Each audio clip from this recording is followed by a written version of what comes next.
Вітаю, друзі. Ну що, давайте поговоримо про важливі речі, про те, що турбує Україну, як виживати, куди ми рухаємось і що у нас попереду.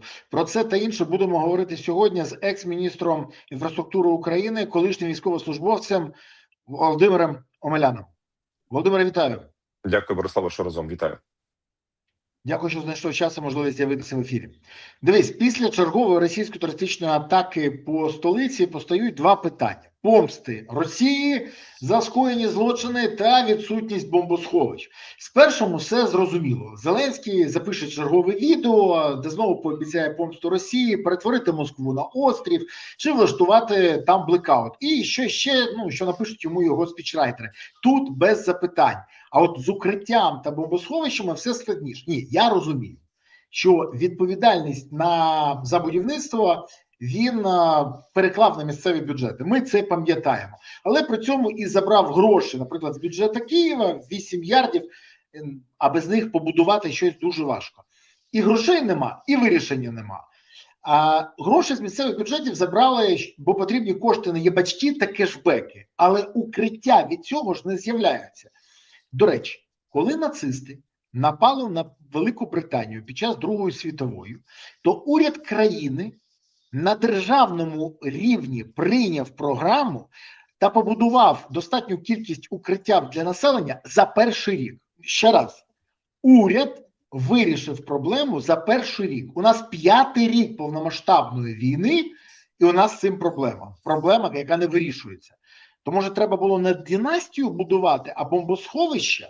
Чому ця проблема ігнорується владою? І скажи, будь ласка, ти якраз як колишній міністр інфраструктури, чи можна цю проблему вирішити, чи ні? В наших умовах це не вирішується.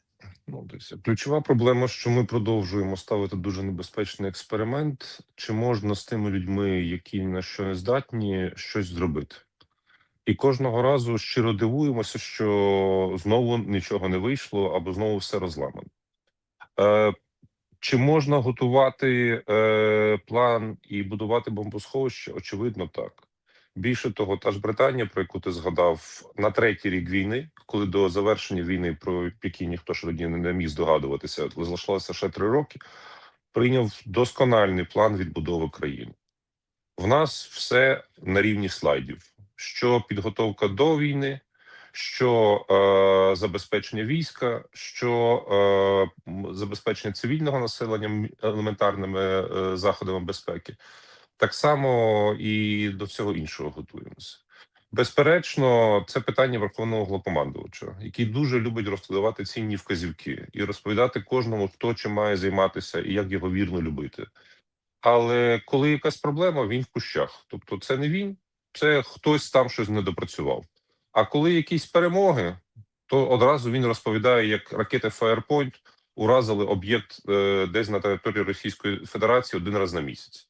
Та й отак і живемо. Але дивись, не вистачає ракет. Дійсно не вистачає. І Зеленський вже зробив заяву. Українське ППО не змогло вночі збити балістику через недостатнє постачання ракет-перехоплювачів. Це слова президента України Зеленського. Знову винні партнери? Чи це винні все ж таки люди з команди Зеленського, яких він привів у владу та надав яким посади, які сьогодні знаходяться на всіх посадах і відповідають за всі напрямки? Чому я ставлю про це? Бо він про щось забув. А я хочу нагадати, 3 червня 26-го року Зеленський за результатами наради щодо додаткових шляхів постачання ППО розкритикував, увага, не партнерів, українських чиновників за затягнення з реалізацією домовленості про придбання систем Петріот і визначив тиждень на підготовчі кроки для їх реалізації. У противному випадку очільник держави пригрозив кадровими висновками. Критика була через повільну реалізацію політичних домовленостей на юридичному, фінансовому та технічному рівні. Наші просто просаботували. Так от, з того часу не тиждень минув, а вже місяць. І що там з кадровими рішеннями? Я не знаю, може, поки Володимир Олександрович обмежився саєчкою за переляк і в кут когось поставив. Але проблема ж не вирішена. То скажи мені, будь ласка, може досі вже розповідати про те, що партнери винні і комусь там пальчиком погрожувати? Може час приймати рішення? Ну, якщо мені не зраджує пам'ять, то завод Rheinmetall в Україні з виробництва снарядів так і не побудований.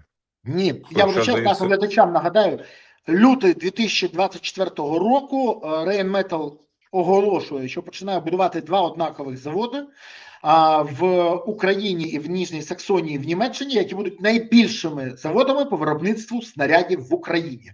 25 серпня презентація і відкриття заводу 25-го року в Німеччині відбулася, в Україні не почалось нічого.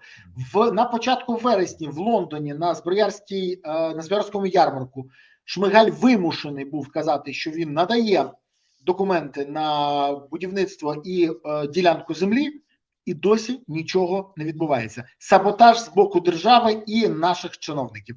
Це навіть німці вже не приховують. До речі, німці сказали, що грошей на хабарі нікому давати не будуть. ну, бо, очевидно, це всіх вже дістало.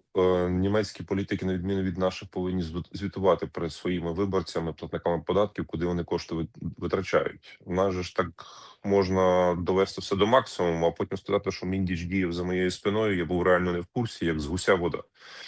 В випадку з Петріотами я чув багато дуже заяв президента Зеленського і про те, що звернулися до американської сторони щодо виробництва цих ракет за ліцензією ледь не в Україні. Ну, вгадати компанію, яка буде їх виробляти, абсолютно не складно.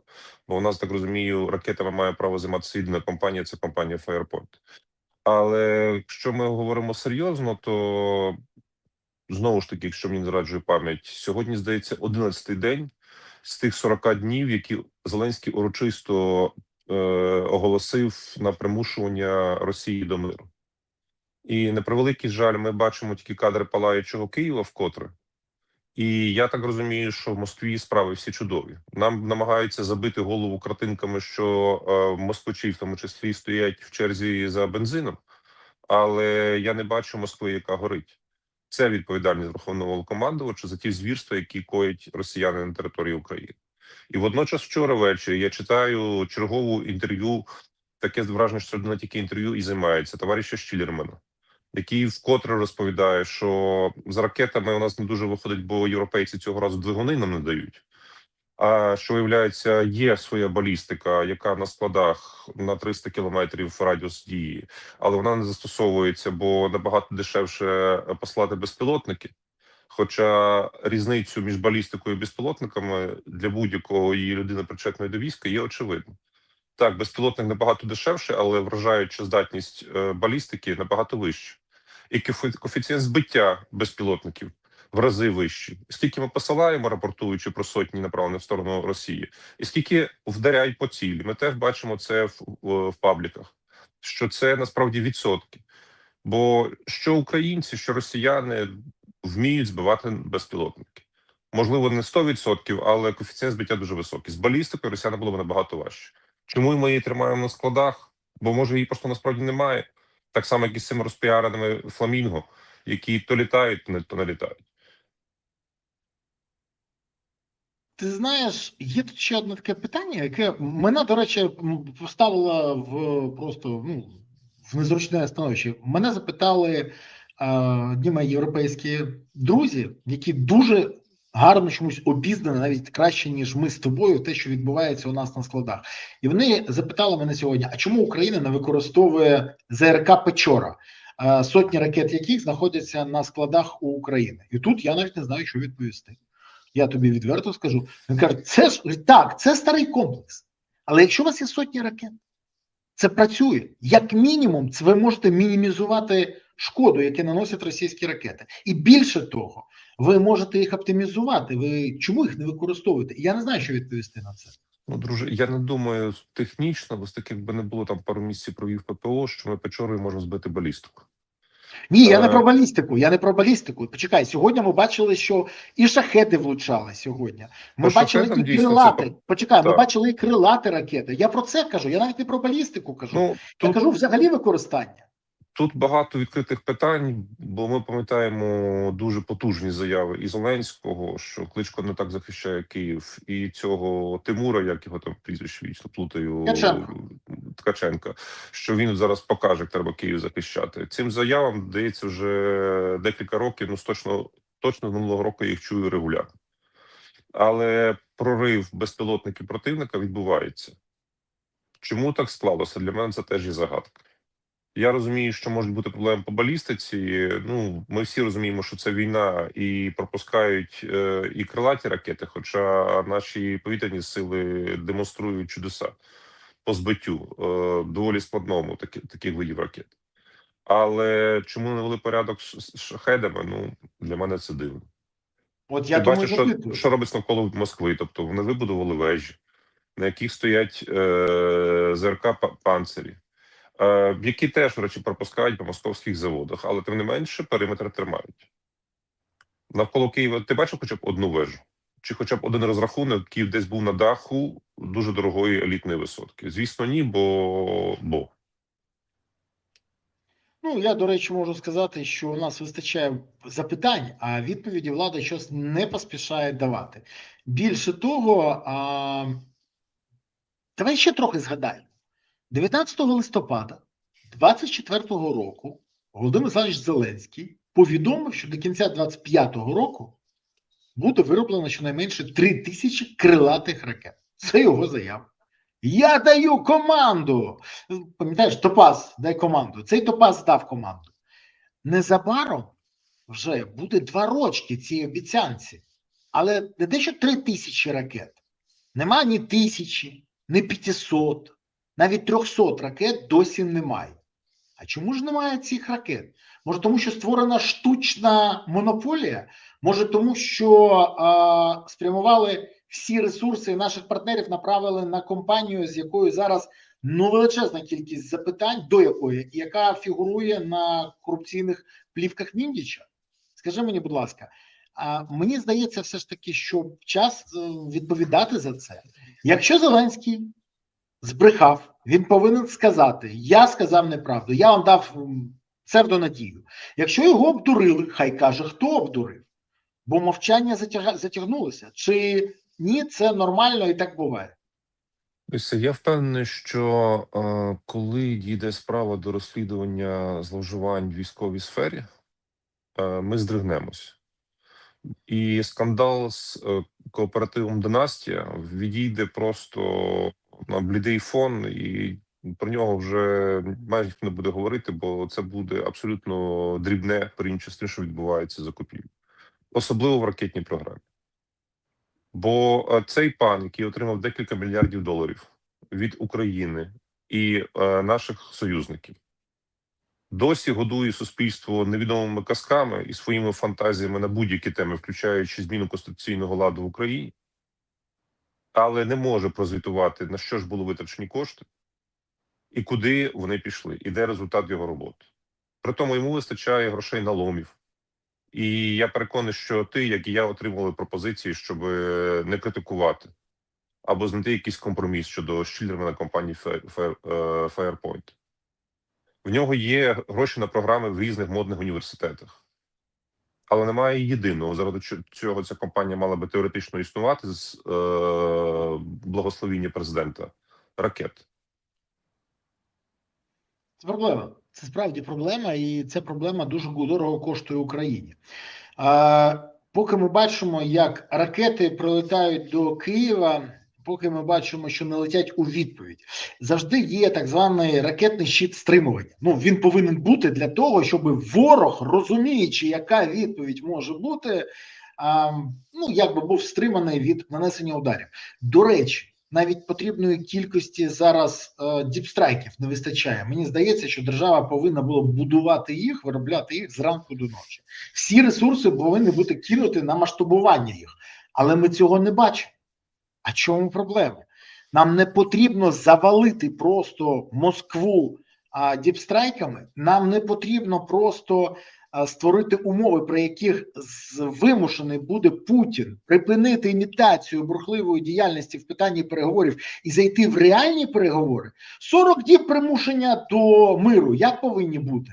Вибухи на Москві, в Пітері, в Самарі, в Ростові, в Брянську. Після прильотів, я просто не розумію, чому цього немає.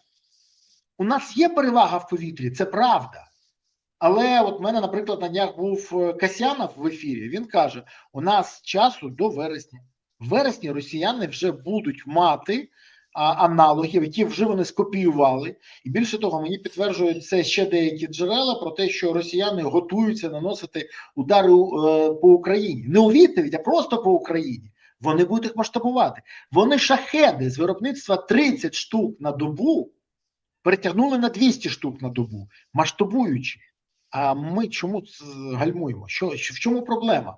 Грошей не вистачає. На єбачки є, на 1000 весну є, 40 мільярдів з Міноборони закупівлі зброї забрали, і, до речі, Міноборони це підтримали. Мене дуже цікавить, чому міністр оборони підтримав хрінь, яка потім, з якою 800 мільйонів першим траншем на єбачки і кешбеки. Друже, державна машина дає результат тільки тоді, коли є чіткий план і контроль за виконанням цього плану. Коли кожен гвинтик розуміє, що він має робити і в яку сторону рухатися. Тоді ти в підсумку року, 2, 5, 30 років отримуєш результат і кажеш: вау, яка крута країна. Цікаво, як воно так сталося, але чудово насолоджуємося життям. А коли є тотальна деградація системи державного управління, максимально виконана в стилі Зеленського, ми маємо той результат, який ми маємо. Тут навіть не треба якихось спецоперацій, диверсій, інкорпорованих агентів ворогу. Коли ж на додаток до повністю деградованої машини державного управління ми ще маємо купу інкорпорованих кремлівських агентів, просто корупціонерів і дурачків, яких не те, що там бажання працювати на Росію, чи він там якось не любить Україну, але він бачить можливість вкрасти, розуміє, що нічого йому за це не буде, і він з радістю тягне все до своєї кишені і десь тікає за кордон. І от в цьому дикому міксі оцих всіх компонентів ми намагаємося виграти. Чи це можливо? Я вважаю, що ні. Якщо ми не поміняємо підхід до державного управління, ми ніколи не виграємо цю війну. З цим президентом і з цією владою я не вірю, що не може змінитися. Значить, нам треба думати над якимось іншим рішенням. І в 2014 році ми це рішення абсолютно спокійно прийняли, імплементували, і країна отримала можливість для розвитку, що й було продемонстровано з 2014 по 2019 рік. В нинішньому виконанні, от якщо ми повертаємося до вузького питання, по діпстрайкам і мідстрайкам, давайте говорити відверто. Їхня ефективність суттєво падає, попри те, що ми отримуємо гарні картинки і гарні результати. Бо росіяни вчаться їх перехоплювати. І коефіцієнт збиття високий, і він буде зростати. І дійсно, росіяни зараз застосовують навіть на молнії системи штучного інтелекту. Коли дрон летить в повній радіомовчанці. Його можна побачити радаром, якщо пощастить, він не буде йти використовувати особливості місцевості. Під радаром йдучи. Але дійсно такі випадки буде все більше і більше. Буде все більше реактивних шахедів. Про це ми теж якось сором'язливо мовчимо. У нас є рішення по їх збиттю. В окремих компаній українських вони зараз розробляють, це я точно знаю. Але чи вдасться їх масштабувати, чи ці компанії отримують таку підтримку, як отримала компанія Firepoint, в мене великий сумнів. І ми будемо розводити руки, що після збиття реактивного шахеда, але хто ж знав, що вони будуть летіти швидкістю 500-600 км на годину, чи навіть вище. І це знову буде сюрприз. От відсутність державної політики і стратегії призводить до того, що в житті нації є купа сюрпризів, переважно неприємного характеру, а інколи навіть смертельного. Тому ми можемо безконечно з тобою битися лобом об стінку, що як так, що Міндіч краде, як так, що цей Штілерман нічого не робить, як так, що Зеленський цього всього не бачить. Але не помінявши ключових диверсантів, ми нічого не змінимо в цій картинці. Це треба теж говорити щиро. Дивись, я з тобою трохи не погоджуюсь, коли ти кажеш, що Штілерман нічого не робить. Він наповнює інформаційний простір такою кількістю джинси і інформаційних повідомлень про себе. Я, до речі, скажи мені, будь ласка, ти знаєш хоч одного такого виробника, щоб стільки вкидав в інформаційний простір? Дійсно, гаразд, не стільки, 10% від цієї кількості. Ми ж розуміємо, навіщо це робиться, але ж від цього краще не стає. Ми зараз поговоримо, до речі, з тобою про деякі рішення, тим більше, що нещодавно мені дещо підказав екс-міністр фінансів Уманський, який сьогодні служить в Збройних силах України, і який є доволі розумною і досвідченою людиною. Але спочатку хочу звернутися до наших глядачів. Друзі, будь ласка, допоможіть канал, підтримайте канал, поставте вподобайки, підпишіться, поширте відео, прокоментуйте, напишіть, що ви думаєте з цього, то, що ви почули. І, до речі, як ви вважаєте, чи дійсно варто будувати все ж таки не династію було, а укриття і бомбосховища? Чи варто було все ж таки займатися урядом національної єдності, а не намагатися бетонувати свою владу? А також напишіть, звідки ви дивитесь. Куди закинула вас доля? Де ви чекаєте або наближаєте перемогу? Де ви зараз? Місто, селище, країна, регіон, район, область? Пишіть, це важливо. Я дякую кожному, хто не байдужий, хто підтримує канал і допомагає нам розібратися з географією наших глядачів. Так от, в мене був в ефірі нещодавно екс-міністр фінансів Уманський. До речі, він був міністром, який був найкоротший строк в уряді Зеленського. Він показав, де крадуть, де скрутки, що відбувається, приніс і його звільнили. Він навіть не встиг дойти до парламента, йому в парламент миттєво, як тільки він вказав на всі схеми, його звільнили. До речі, всі міністри, які зараз, вони щось на схеми не вказують. Дивна ситуація. І на моє запитання в ефірі у пана Ігоря я запитав, а схеми залишилися, скрутки є? Говорить, да, все залишається, все працює. Ідеологічно. Вони не вказують на ці схеми і скрутки, і вони працюють далі. То в мене до тебе запитання. Скажи мені, будь ласка, пан Уманський вказав на цікавий момент. Всі домовленості, наприклад, з МВФ, вони не покращують ситуацію України. Так, вони дають можливість там протягнути ще деякий строк, але вони не покращують. Всі домовленості з іншими так само. Гроші, які ми отримуємо, вони фактично розтворяються. І він каже, що перемовини можна проводити інакше. Він каже, що рішення є інше. І вистачає в Україні, це окрема історія, людей, які є просто фахівцями, які можуть виправити ситуацію в економіці, в демографії, в соціальних питаннях, військових питаннях. Але вони не залучаються. Скажи мені, будь ласка, а чому? От ти можеш дати відповідь, як людина, яка була в уряді, яка розуміє всі процеси. Хіба Зеленському не потрібно, щоб прийшли люди, які змогли би, наприклад, вирішити всі питання забезпечення Україною Петріот, а не як дебіли, які саботують і не можуть технічно оформити документи, просто оформити документи. Хіба не потрібно йому, щоб прийшли ті, які зможуть провести перемовини з МВФ і домовитися на кращих умовах? Хіба не потрібні йому люди, які би прийшли і виправили ситуацію всередині країни і зруйнували би схеми на митниці, наприклад, і на вивезі зерна, на дронах і на всьому іншому? Чому Зеленський цього не прагне? Якщо взяти за базу, перше, він ніколи не бачив, як працює нормальна система. Це якби, знаєш, умовно взяти якогось дурника, поставити на сцені студії «Квартал 95» в прямому ефірі. І цей дурник би щиро вважав, що длубаючись пальцем в носі або кажучи звуки «ги» там, чи «бу», всі мають з цього сміятися, це дуже дотепні жарти.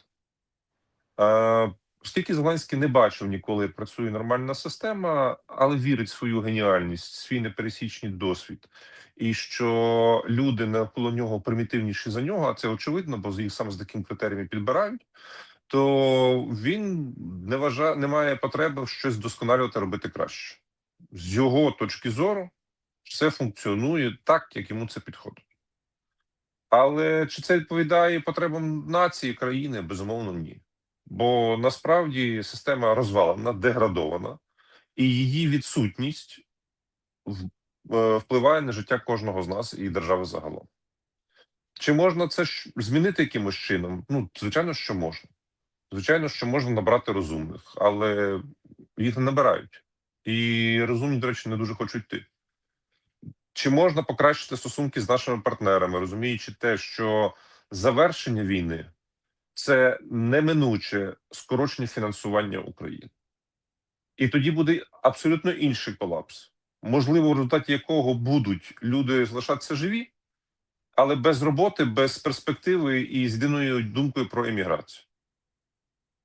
Якби була компетентна команда, то ми би не тішилися лише конструкціями, що Росія зараз розвалиться цього року, що наші мідстрайки паралізують європейську частину Росії, що ми супер успішно розвиваємося, наші ракети там ось нарешті їх Шілерман випустить.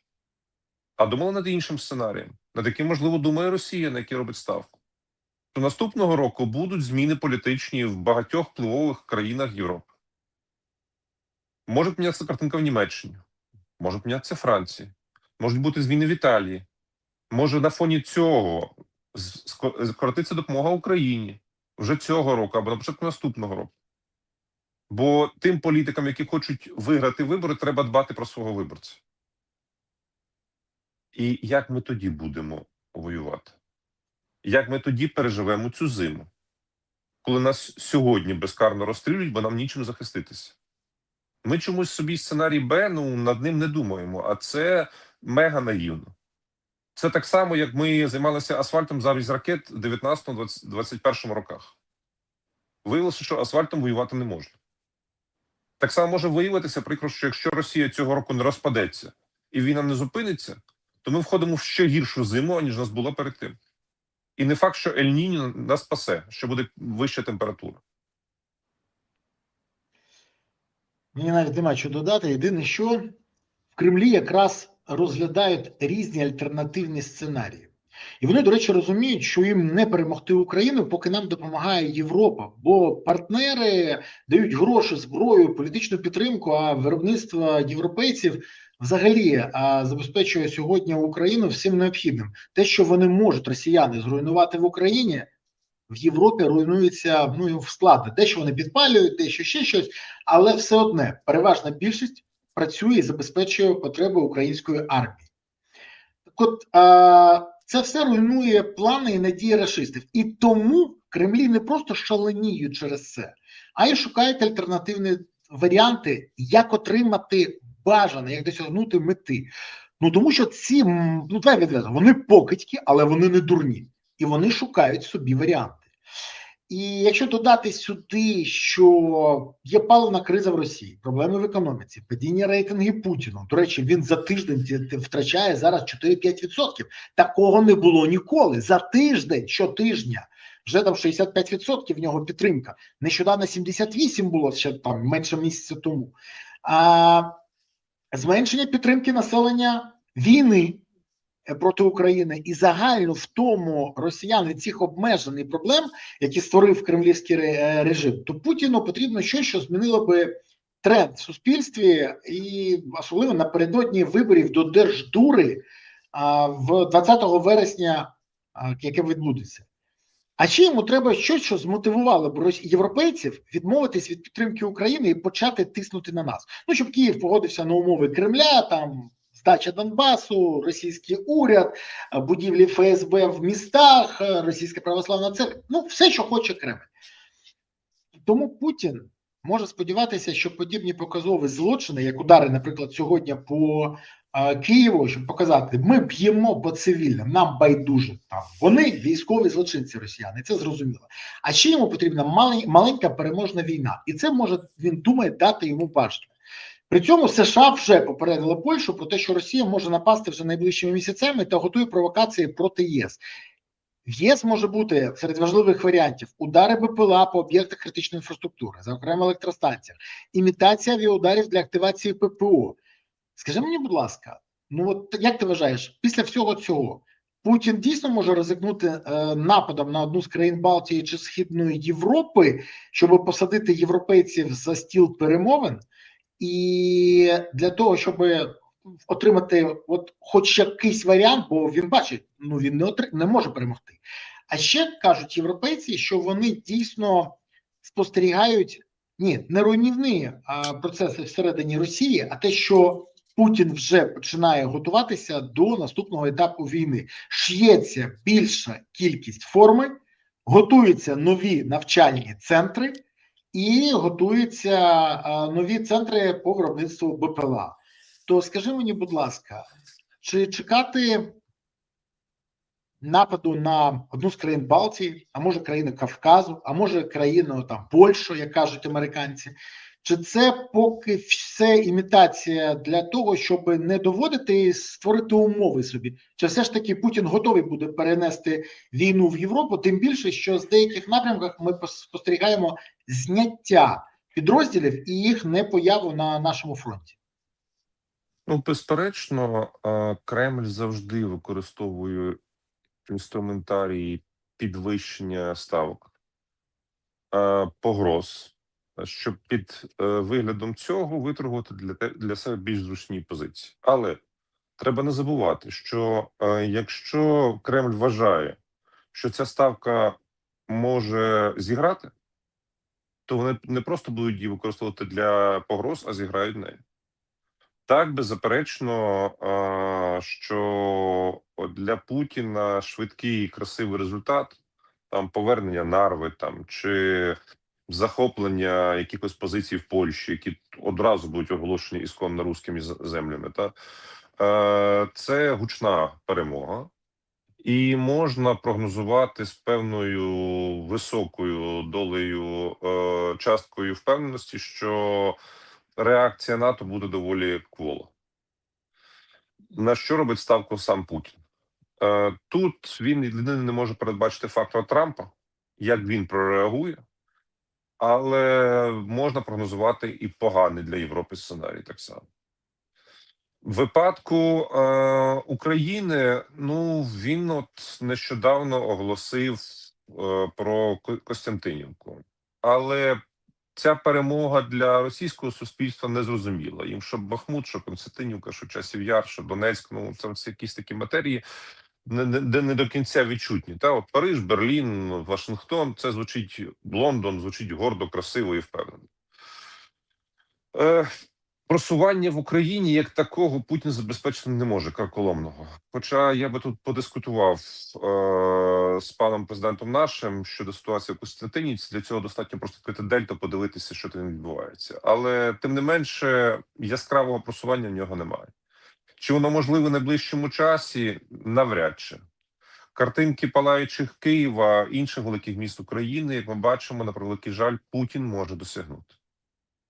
Ми сформувати поки що можемо лише дим над Москвою, але не розтрощені їхні виробництва, квартали і все інше.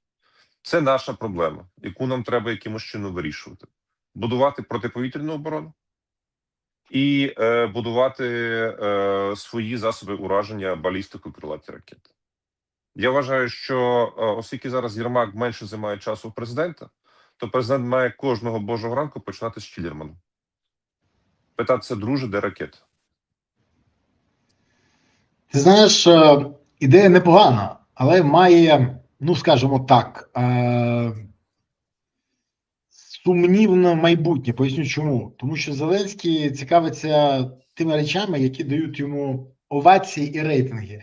Ракети можуть дати, але не зразу, не швидко. І для цього треба, ну, дійсно прикладати максимум сил. Він це теж, ну я не вірю, що він це буде робити. От кажу тобі відверто. Просто не вірю. До речі, глядачі, а напишіть, будь ласка, ви, чи вірите ви, що Зеленський готовий зранку до ночі займатися цим питанням, сконцентруватися, довбати Штілермана і інше? Може, не буде. Може або не буде. О, не так. Буде або не буде. От напишіть мені, будь ласка, бо це лежить на поверхні. До речі, як на поверхні лежить і розуміння того, що ми все гірше і гірше ситуації в міжнародних відносинах з нашими сусідами. Давай відверто, такого не було ніколи. От такого, як зараз, у нас ворожнеча зі всіма. Гаразд, з Угорщиною не так погано, як було раніше, але зараз знову почали погіршуватися відносини. Зі Словаччиною ми розуміємо, що страпилося. З Румунією може бути так, що там зараз криза політична, буде зміна влади, і так може статися, що прийде проросійський уряд, і тут же знову проблема, як і з Фіцо в Словаччині. Але з поляками, давай відверто, це ж послідовна історія, доволі давно. В 2019 році виключно 15% поляків не хотіли, щоб українці приєдналися до Євросоюзу. Сьогодні більше 50%. І це послідовна історія. Коли ти не працюєш на зовнішньополітичному контурі, коли в тебе немає фактично політики взаємодії з твоїми сусідами, а ти тільки щось вимагаєш від них, коли ти не розбудовуєш взаємні зв'язки і залежність партнерів від тебе, але ти залежиш від партнерів, то це створює тобі проблеми. Ні, я не забуваю про популізм польських політиків, але ж і не скидаю відповідальність з наших, бо я це бачу. І є наслідки вже дуже погані. На Раковицькому кладовищі в Кракові було пошкоджено місце поховання українського письменника, науковця та професора Богдана Лепкого. Розбили фактично монумент. Я не знаю відверто, хто був виконавцем цього акту вандалізму, бо ідіотів всюди вистачає, але те, що вухи рашистів там можуть бути, і, скоріш за все, так і є, ну це точно. Наприклад, у підпалі майна прем'єр-міністра Великої Британії Кіра Стармера використали українці, ми всі це пам'ятаємо. Але слідство довело, що замовником був Кремль. І тут було б корисно, щоб включився у процес наш міністр закордонних справ і наш посол у Польщі, щоб вони з Польщею якоби з використанням дипломатії вибудували відносини. Але вони вже включилися у корпоративний флешмоб по поверненню орденів, тому заявляти вони можуть що зараз завгодно, а от отримати результат ні, з ними не будуть комунікувати. І вони самі це зробили. Це бачите, ми зробили це разом. Вони зробили це разом. Росіяни цим користуються. Ну, це зрозуміло теж. Через свою агентуру, за гроші, ще якось. Але тому от заявляти, на жаль, наші можуть, але не роблять. А, наприклад, папу Римського просити допомогти у вирішенні цього питання в Офісі президента теж не поспішають. І при цьому, давай так само, самостійно польські політики не заспокояться, бо вже опанували цю тему і позбуватися її не планують навіть, я думаю, після виборів, які в наступному році. То, скажи мені, будь ласка, пасивна позиція Зеленського говорить про те, що його все влаштовує, і це робиться, щоб сказати, що нас, наприклад, в ЄС не хочуть, а і там вороже до нас ставляться. А самому потім можна тиснути на НАБУ і САП, не боротися з корупцією, ігнорувати вимоги Євросоюзу по права людини, свободи слова і все інше, то які перспективи такої стратегії по відношенню до Польщі і взагалі до євроспільноти? Ну, почну з особисто, відповідаючи на твоє запитання. Мені було дуже боляче вчора бачити фотографії з руйнування могильного знаку мого далекого родича Богдана Лепкого в Кракові. Мені чомусь одразу нагадалася картинка, коли російські інтервенти зруйнували пам'ятник на місці загибелі Василя Сліпака, мого іншого далекого родича. Але насправді, чи вони знущаються над моїм двоюрідним прапрадідом, чи моїм двоюрідним братом, ми повинні пам'ятати, що Україна понад усе. І Росія точно не є Польщею, чи Польща точно не є Росією. Довгий час ми були готові сваритися з будь-ким, окрім росіян. Сьогодення довело помилковість цієї стратегії, що насправді в нашій історії, в нашому майбутньому Росія була, є і залишається ключовим ворогом України. Ми повинні жити в цій парадигмі, виховувати своїх дітей в цій парадигмі, пам'ятати завжди, що будь-який політик, який приходить до влади в Україні з проросійськими гаслами чи з казками про мир, має бути нещадно битий на вході в будь-який публічний заклад, до того, як він попаде на будь-яку державну посаду. Бо інакше ми пускаємо агента Кремля до себе всередину керувати нами, розповідати, що росіяни – це брати. Що треба було робити з Прощею? Насправді, в жодному разі не куплятися на емоції. Бо зараз в Україні пішла інша хвиля. Тепер українці ретельно пригадують, полякам робили погано за всі роки, десятиліття і століття. Таких фактів є теж чимало. Але я особисто вважаю, що як поляки мають пам'ятати власну історію, так само українці повинні пам'ятати власну історію, добре її знати. Але тим не менше, ми всі повинні дивитися в майбутнє, йти в майбутнє. Польща багато в чому самостійно в чомусь ми їм допомогли, склала в себе повноваження адвоката України. Можливо, є окремі польські політики, які хочуть стати прокурором України. Це не вдасться.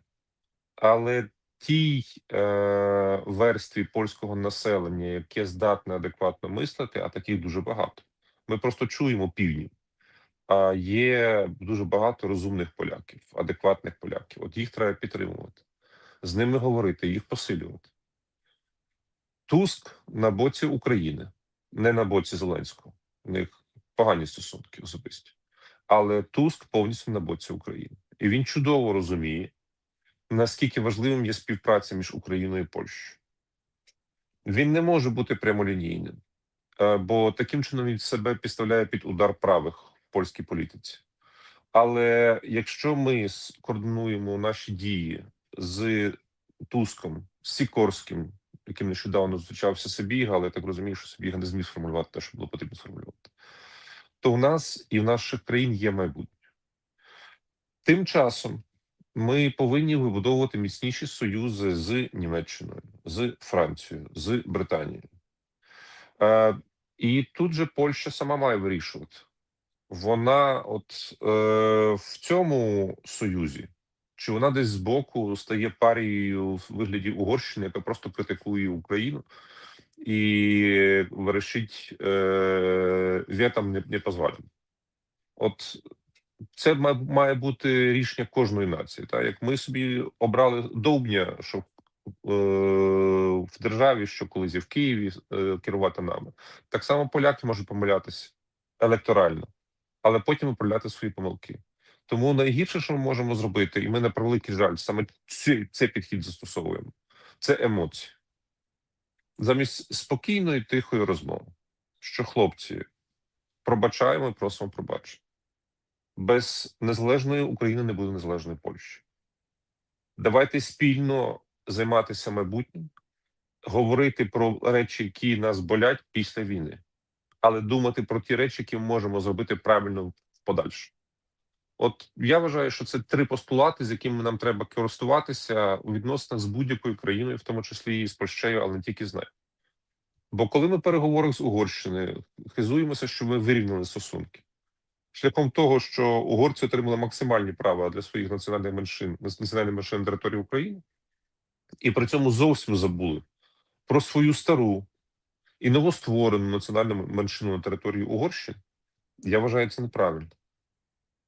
Якщо поляки хочуть фахово говорити про те, що відбувалося на Волині, то давайте запитаємося, як так сталося, що українці, яких вони боготворять, дякують за чудо над Віслою, в тому числі і Марко Безручко, раптом через 20 років стали ворогами поляків. Що от за ці 20 років зробили поляки і українці спільно, щоб це відбулося? І що сталося з українськими селами на території Польщі? Що сталося з українськими пам'ятниками, церквами? Куди вони зникли? Чи там не було якихось неприємних випадків, але вже для армії краєвої, для поляків? Я навіть не буду згадувати єврейські питання на території Польщі. Тому я би таки скеровував так потрошки, непомітно, м'яко, але цю всю історію назад до істориків, до археологів. От нехай спокійно займаються. Бо Польща, яка є такою ультраправою, ну, це знову ж таки це вибір їхніх людей. Ми не можемо їм щось нав'язувати. Але вона буде мати значно менше ваги в Європейському Союзі через це. Її економіка зазнає втрат, бо ніхто не захоче зв'язуватися з радикальними людьми, які невідомо куди підуть і що будуть з твоїми грошима післязавтра. Цими китайськими, німецькими, і французькими, і іншими інвестиціями. Тому я би цього майбутнього їм не радив. Але дискусія має вестися спокійно. Я ще додам трохи. Я вважаю, що ми навпаки повинні дати пас Туску. Дати, більше того, економічний пас. Це завжди працює.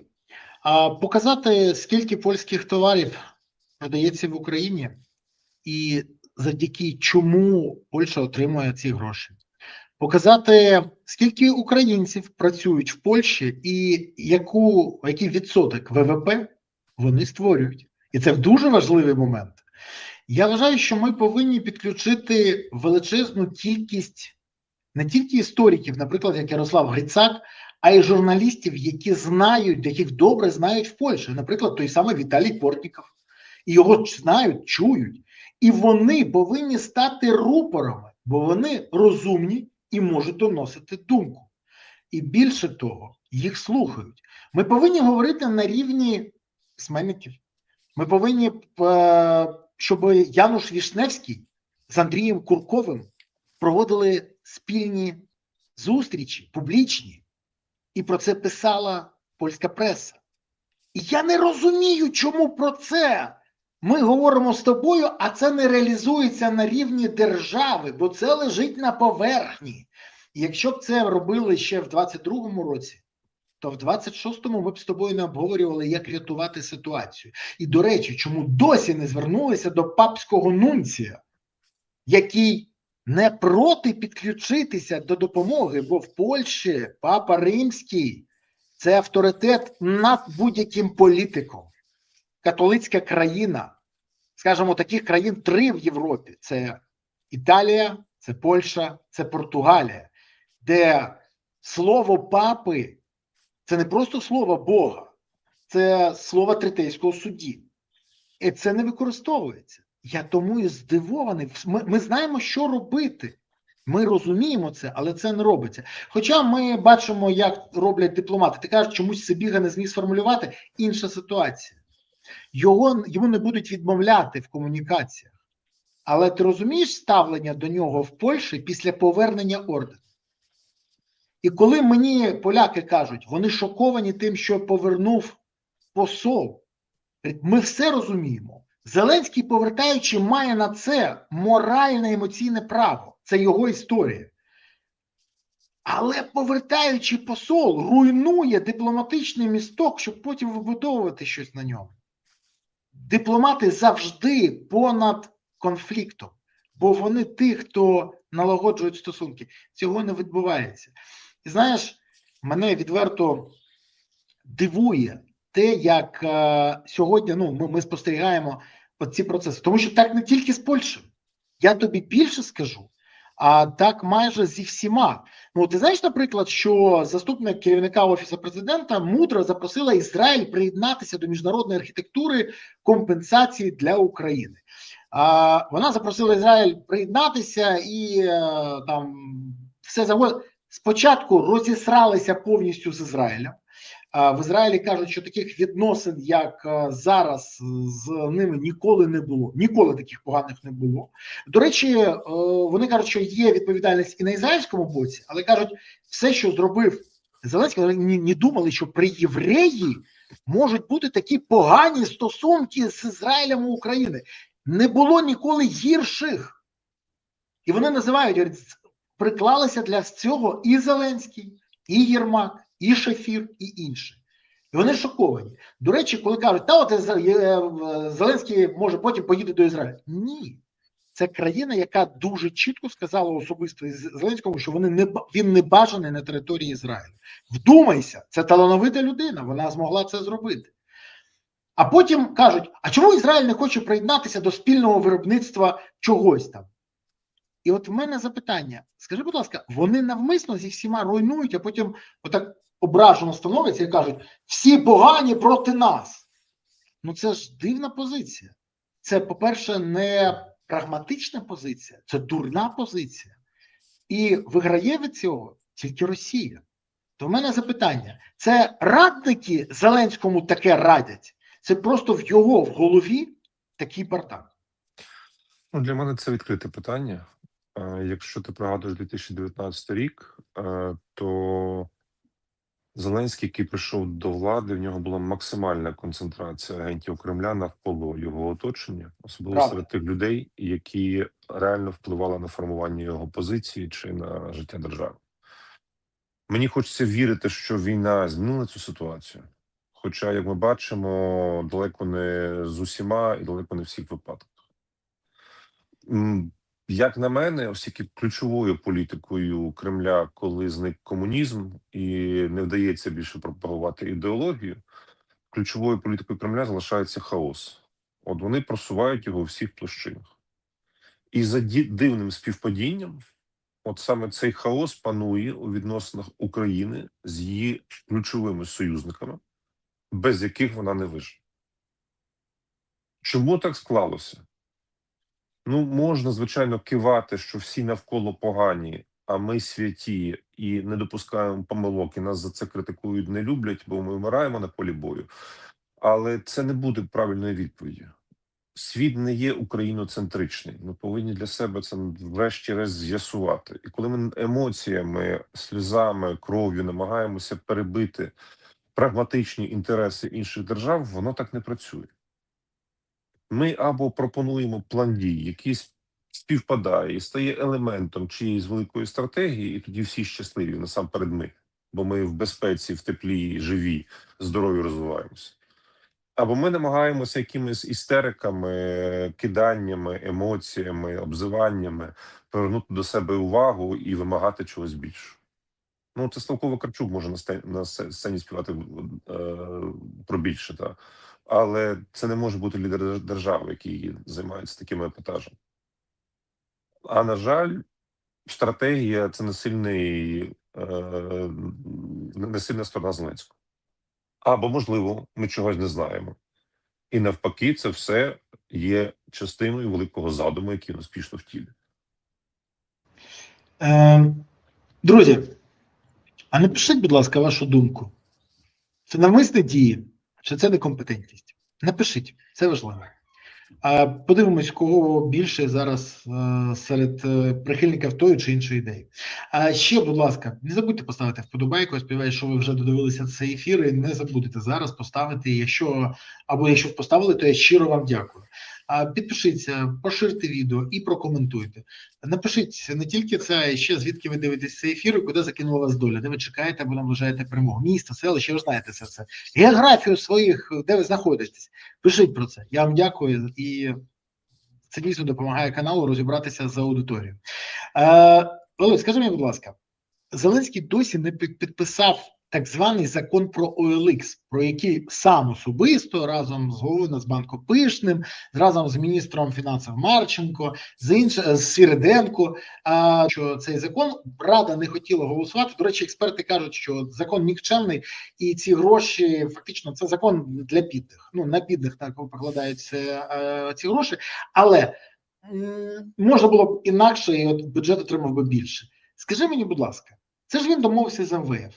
І, до речі, він же пообіцяв і МВФ, і європейським партнерам до кінця минулого року запустити реформу ДБР. Досі не запустив, відтермінували до кінця цього року, але не запущена. І не підписаний цей закон.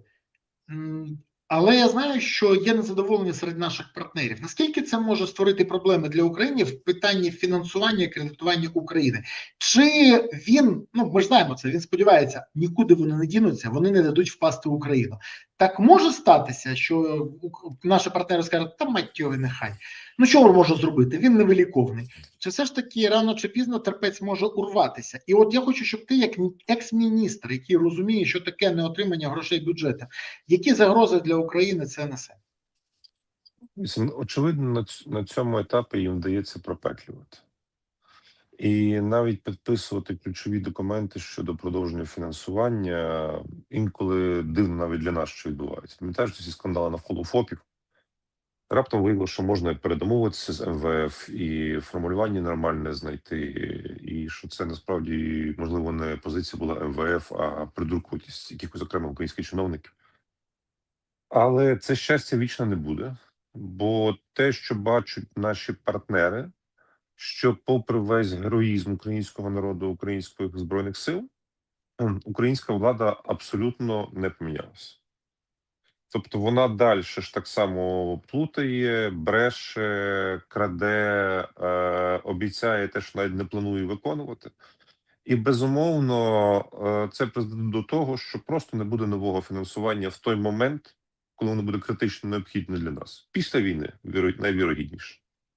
Хоча можна чекати неприємні сюрпризи будь-якої секунди.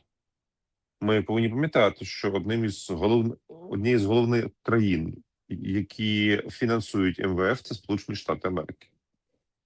Що завтра може вирішити Трамп щодо українського питання? чи взагалі щодо МВФ. Ну, це абсолютно непрогнозована річ. А особливо в контексті того, що його притискають вибори у листопаді цього року. Перемог в нього, як і в Путіна, теж немає. Як знущально кажуть, що давайте ми висунемо його на Нобелівську премію миру за те, що він 38 разів завершував війну одну і ту ж. Тому для Трампа теж мають бути якісь сенсації для того, щоб повернути свого виборця. І це може бути абсолютно найнесподіваніший варіант. Ну, я сподіваюся, що з Україною вона буде більш-менш спокійна, бо симпатії більшості американців на нашому боці. Станом на сьогодні. Ох-хо-хо-хо-хо. Ну що ж, будемо уважно спостерігати, що буде далі. У будь-якому випадку замість нас ніхто нашу роботу не виконає. І це треба всім зрозуміти. І ще одне. Кожен раз, коли ми чекаємо, що наші партнери дадуть війська, дадуть зброю, зроблять це за нас, треба пам'ятати. Вони нам допомагають не тому, що вони нам щось зобов'язані, не тому, що в них підписані з нами якісь контракти чи договори, а тому, що це їх воля, і вони розуміють небезпеку посилення Росії.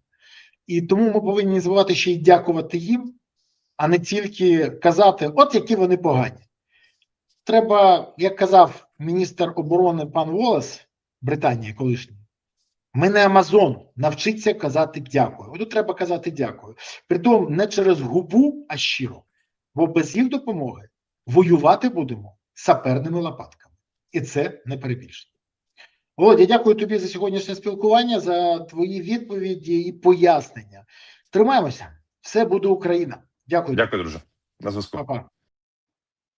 Друзі, вам я щиро дякую, що ви сьогодні знайшли час і можливість подивитися цей ефір і що все ж таки підтримали канал і вподобайками, і коментарями, і поширеннями, і всім іншим. І підписалися. Але окрема подяка за те, що ви не забуваєте підтримувати ЗСУ. Бо без ЗСУ не буде майбутнього України. Більше того, без ЗСУ не лише майбутнього, України не буде. Тож гуртуємось навколо потреб ЗСУ, донатимо на ЗСУ, приєднуємось до ЗСУ, допомагаємо ЗСУ. І от тоді у ЗСУ, у України буде гідне майбутнє, і все буде справді Україна. Дякую вам, Па-па.